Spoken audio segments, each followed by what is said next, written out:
The UK is a clear anomaly in Europe. They possess one of the strongest tax-shielding wealth accumulation systems. Yet, they also hinder your path to wealth with extreme living costs and a proclivity for consumer credit. General American or European advice does not roll here. Hence, I wanted to deep dive my Wealth Ladder series with an episode specifically tailored for the UK. Let's optimize it. Hello, fellow wealth seekers! We start from the bottom, eliminating debt. This should be your top priority because the culture normalizes consumer debt, paying buy now, pay later apps such as Klarna, or holding a 25% APR on your credit card. If you're paying such level of interest, a ETF that yields 7 or 8% a year is a joke. It doesn't even compare. So you have to aggressively smack down that debt before you even enter the market, before you even play around with the idea of investing.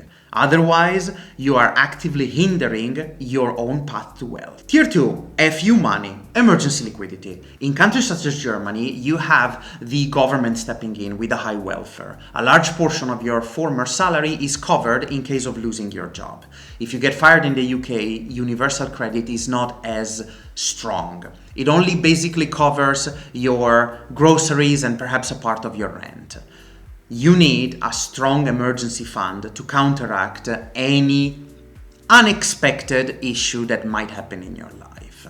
This is at least 6 months of all expenses covered that I would like you to place in an easy access high yield account, or in case you already maximized your PSA, you can direct it to premium bonds perhaps to shield it from additional taxes. Level 3, capital acceleration. Aside from the fact that 70% of UK citizens do not make it past level 2 simply due to wrong spending habits or lack of knowledge or a very low purchase power, if you make it here, that's when the UK system becomes extremely lucrative. There are £20,000, no tax, no capital gain, no dividends being taxed at all, allowance for every single citizen. That has to be maximized before anything else. Secondly, we need to explore the salary sacrifice. The UK system can be highly taxing on earners above £100,000 a year, up to 60% to be precise.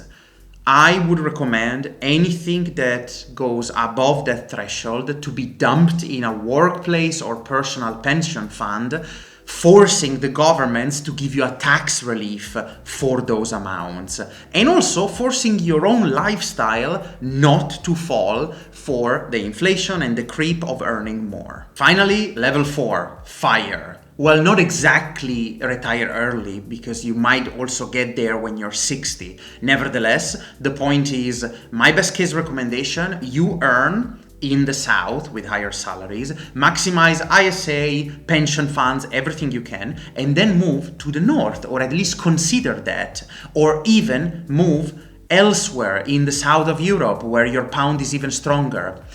Generally, housing costs will be easily 50% lower than South England, and your purchasing power will equally be tax-free because of all your years of contributions.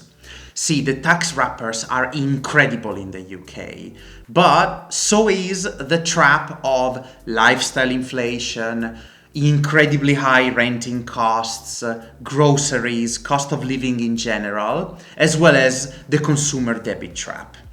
Audit your position closely and execute towards the levels of wealth. I hope this was helpful. Until the next session, European Wealth Lab out!